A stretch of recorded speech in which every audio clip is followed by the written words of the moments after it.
이재명 대표가 1심에서 징역 1년 집행유예 2년을 받고 현재 민주당은 내부 분열에 빠졌습니다. 대표적으로 최민희 의원은 같은 당 의원들을 죽이겠다는 발언을 하면서 논란을 불러일으켰습니다. 민주주의에서 같은 진영의 사람들을 죽이겠다니 이게 공산당이지 민주당이라는 이름을 바꿔야 할 것 같습니다. 또한 이재명 대표는 25일에 또 위증교사 사건의 선고가 나옵니다. 이재명 대표가 사법 리스크에 직면한 만큼 현재 민주당에는 내부 분열이 제대로 일어나고 있습니다. 본격적으로 시작하기에 앞서 구독과 좋아요 부탁드리겠습니다.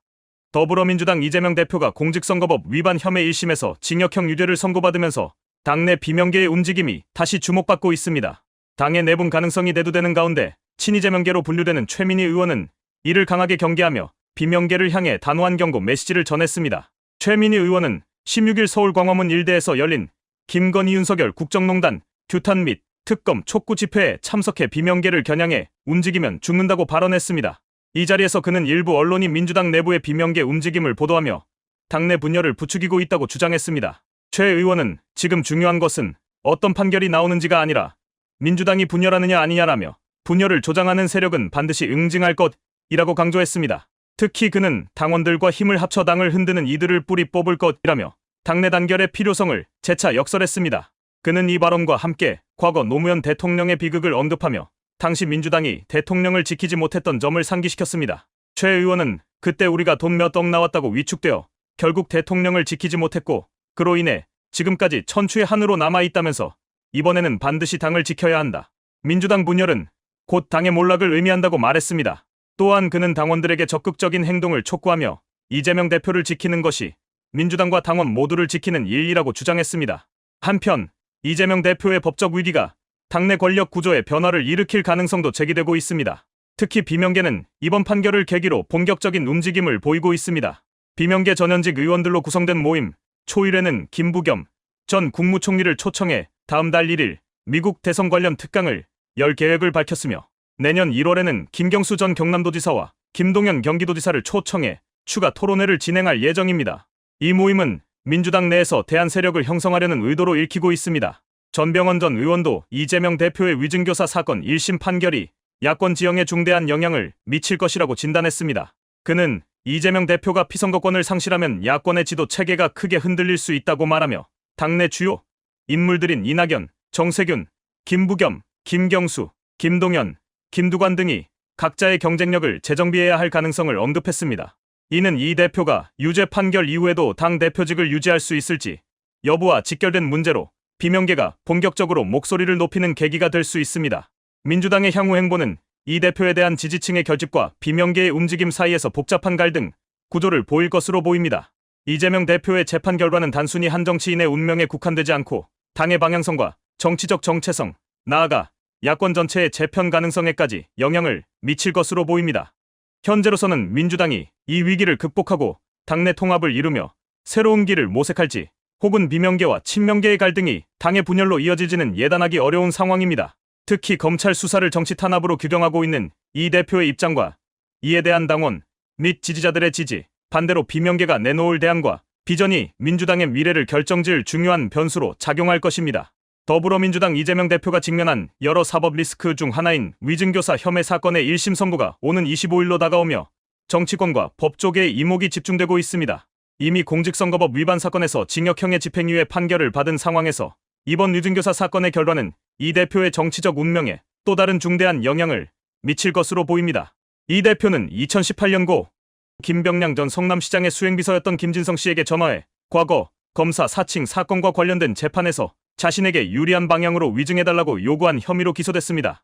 당시 이 대표는 경기도지사 선거에 출마한 상황이었으며 TV토론에 자신이 검사 사칭 혐의로 유죄를 받은 사건과 관련해 누명을 썼다고 발언했습니다. 이 발언이 허위사실 공표로 기소된 이후 김진성 씨를 통해 법정에서 유리한 진술을 확보하려 했다는 것이 검찰의 주장입니다.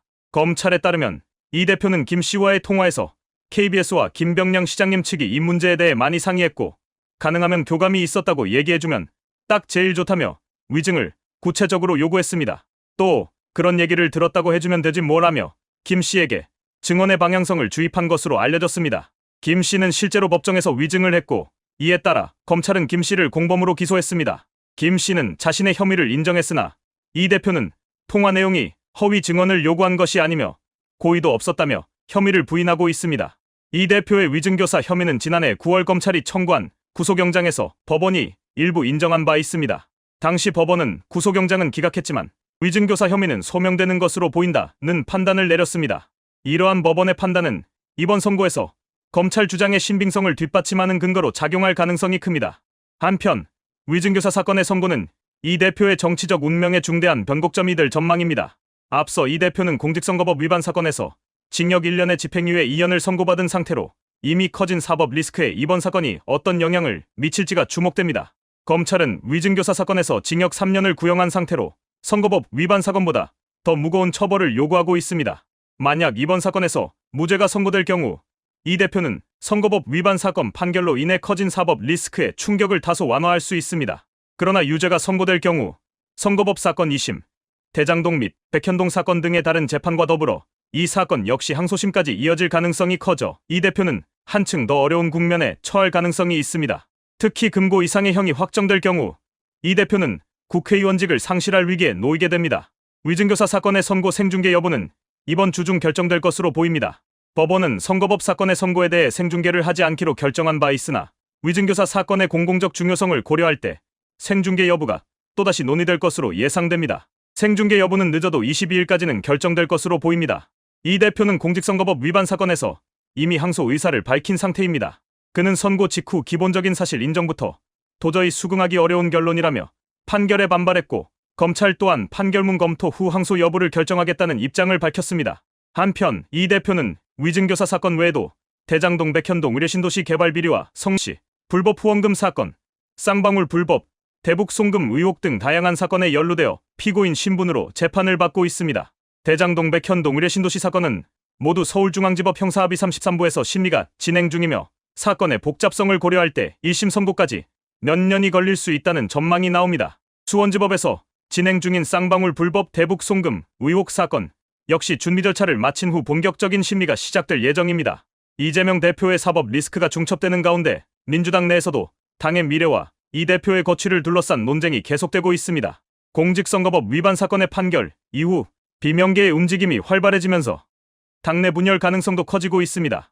이 대표가 법적 난관을 극복하며 당내 단합을 이끌어낼 수 있을지 아니면 갈등과 분열로 이어질지는 향후 재판 결과와 그에 따른 정치적 대응에 달려 있습니다. 시청해주셔서 감사합니다.